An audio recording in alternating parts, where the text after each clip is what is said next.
Welcome back to my channel. This is Psychic Medium Raymond Guzman, and today I'm going to be doing a celebrity mediumship psychic reading regarding Anna Nicole Smith. For those of you that don't know who Anna Nicole Smith is, she was a model. She was an actress, and basically she had her own reality TV series as well. She had other roles as well in her life. She passed away in a very, painful way for a lot of people. She basically, the story is that she overdosed. So I'm going to go ahead and tell you exactly what I see from my psychic perspective and when channeling, her soul and working with my spirit guides. So Anna Nicole was very enigmatic. She had this radiance, and almost like she embodied Marilyn Monroe of this generation.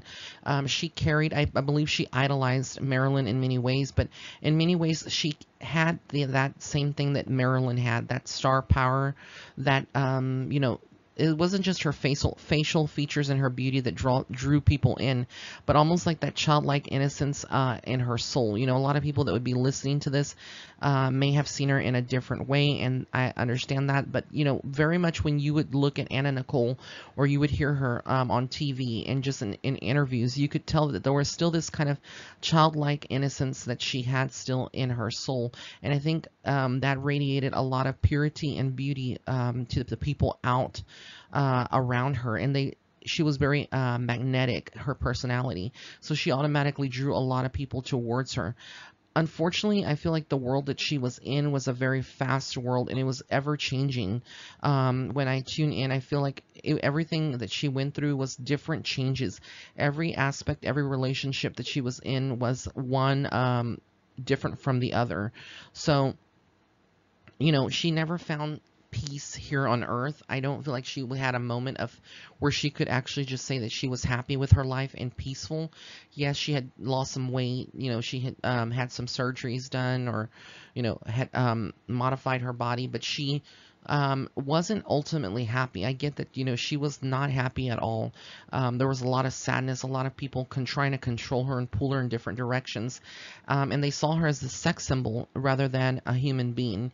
And this is where problems started to begin to develop with her. And I feel like she was getting a lot of emotional distress. There was just a lot of negativity surrounding her, arguments with people who wanted to objectify her, and ultimately, she had to make some sacrifices and really put herself out there in positions and in places that she may not have felt comfortable, and she knew that she was going to get a story written that was negative on the tabloids, but she did it to further her career. But I also feel like she went about it in a way where she really didn't realize, I don't feel like she realized the extent of of some of the negative impacts that a lot of these choices that she made would have for her. One being that substances, and I believe she was introduced into that early on, in her teens into 20s.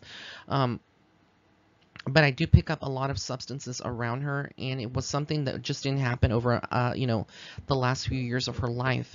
It was something that was constantly a theme that was playing, in her life. And I feel like the people around her were not supportive. They were also people who used substances. And so when you're surrounded by people like that, and you don't have a good support system, it's kind of difficult to really, get clean or get that push, to better yourself and kind of stay away from that. So yes, she had the beauty. Yes, she was beautiful. She had this star quality and this power behind her, but at the same time she felt empty and dead almost inside. And a lot of people that would have been, had her, her family, I feel like tried to get to her, but she was very stubborn. She would have pushed them away. So let's get into the next slide. This is J. Howard Marshall and Anna Nicole. And this was a big thing. It was on her reality show, I believe, or made TV. Basically, he passed, and his fortune was left, to her, but also to, there was a fight between his son, J. Howard Marshall's sons, his family, and Anna Nicole, and she ended up, I believe, walking away with some of the money, But whatever the situation was, I don't feel like with this marriage, she really loved Jay Howard. Yes, she did love him as, yes, she did love him, like I said, but I don't feel like it was the love of, that a daughter, almost like a daughter would have for her father. I don't feel like this was more romantic, and I know that she said publicly that she was in love with him, but I just don't see it. I don't feel like, she would have loved him that way, and I feel like a lot of people didn't understand their relationship.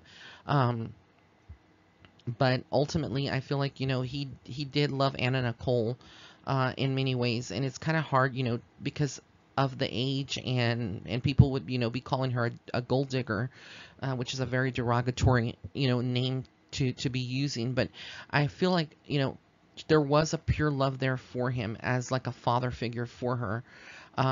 He may have interpreted a different way, but I don't feel like she had any malintent at the soul level towards him. Yes, she may have been interested in the money. Yes, but I don't feel like it was something where she, would have killed him. He passed from, what he passed from. So it's like, it's very hard, but a lot of people would be thinking that, that she had, ulterior motives, and, I just don't see it. I don't see it. And it's not that I'm blind or, but I really feel like she did have a sincere admiration for this man. Um, but, it was a very traumatic thing. And I think that when it came to, disputing with the family over the fortune, she just didn't like, being in that kind of position. They made her out to look like the bad guy, the bad girl. And it was horrible. They brought up a lot of things from her past. And, I feel like was a major turning point for her soul when she actually fell into a deep, deep depression, and she had issues with her weight and eating to kind of cope with everything that was going on that was so um, catastrophic in her life. It was like a whirlwind, and like this is what I was referring to when I mentioned earlier in this reading that when I tune into her, it's like every relationship that she was ever in, or every man that she would have been in a relationship with, was like a different, entirely different experience for her. And it was very chaotic, very abrupt. It wasn't an easy transition from one relationship into the next.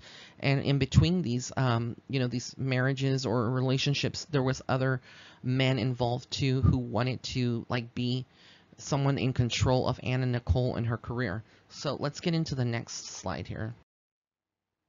Now this is Larry Burkhead. She was with him, they were very close, and I feel like he did try, he did love Anna Nicole to a certain point, but then I get something was off with Larry. I don't know exactly. I just get that he was feeling kind of trapped in the relationship, and I feel like at a certain level, he tried to get her to kind of sober up and get clean, but he was also, I feel like, immersed in this kind of world, and so it was kind of hard for anyone to really get through to her. Once a person is set in their own mindset, they don't want to hear anyone else tell them otherwise. They don't want to listen.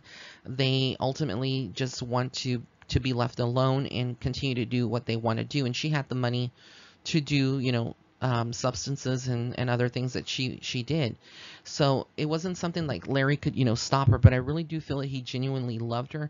I do feel like there were issues between Anna Nicole Smith's son and Larry, and they wouldn't have gotten along the best. And I feel like there was a lot of things that were going on in their relationship. It was moving. This was before she got pregnant, but I just get that there was just a lot of different things going on. Now, I don't know if she ever had a miscarriage or an abortion, but I'm picking up the soul of a child in spirit with Anna Nicole. So I believe she would have had some kind of abortion or miscarriage, one of the two, and that child is with her now in spirit. But I do feel like, before her daughter was born and every, all of that, that there was just all this chaos. It was very chaotic for her, and I feel like she couldn't really use her voice to really verbalize what she was going through, the pain, the depression. and it was a lot of struggle between her shadow self and her light self. There was no balance there, and I think that's what actually led to her, um, you know, basically overdosing. And I don't feel like she did it intentionally. I feel like she was in a bad mental space, and basically she just took and took and took, and like I said, nobody around her would have known or would have been able to stop her because of the fact that she was very stubborn and very opinionated. But when you mix certain things over a certain amount of time, it does have adverse effects. And I just feel like she was tired. I feel like to a certain point she was tired of the drama. She was tired of being pulled in different directions and being treated like a piece of, of a just like a piece of board, that you just keep driving nails into the board. And I feel like that's what she kind of felt like. Everybody kept judging her as this person that wasn't intelligent, that wasn't respectable. And I think people sold her short. She was very much intelligent. I feel like, the persona that she put on was a lot scripted for the TV.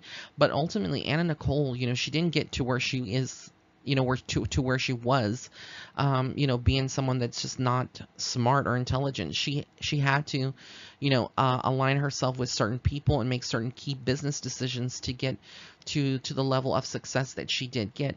But there was a price to pay. Like I said, with fame and fortune, there's always a price to pay. There's something that that's going to be sacrificed in your life. In her case, it was not being able to cope with the stress, with everything, and turning to substances. For other people, it could be something else, turning to food, turning to alcohol, turning to, you know,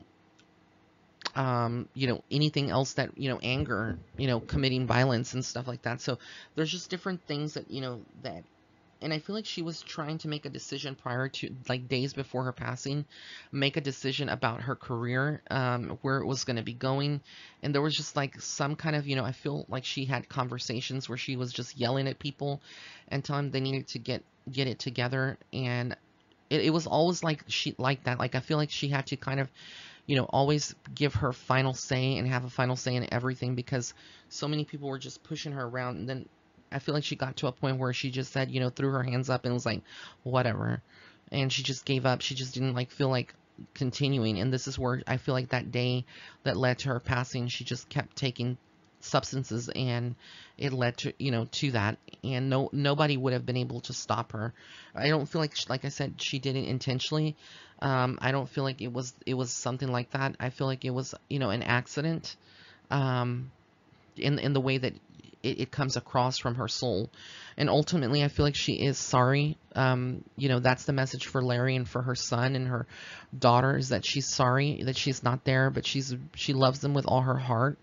And ultimately, I feel like her daughter is very connected to Anna Nicole, and she does, tend to come across to her and let her know that she's her sunshine, and that, she's always there for her. I also feel like there was a lot of darker energy prior to her passing, spiritual attachments that were very negative, because when a person is on substances and there's a lot of these people that are attacking you, it draws negative dark energy towards the person.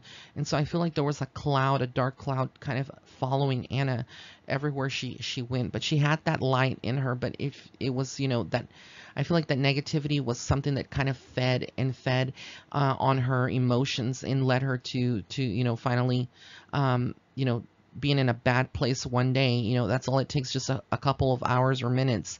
You're in a bad place, and you just, without thinking, you start taking medicine, taking things. So, yeah, it's just so sad. I feel like she was very alone. That's what I'm hearing from her souls, that she was very alone, even though she had a lot of people around her. They didn't understand who the real Anna Nicole Smith was. And that's all she really wanted. She just wanted people to really get her and get, who she was as a person, and love her for her being herself and not her past.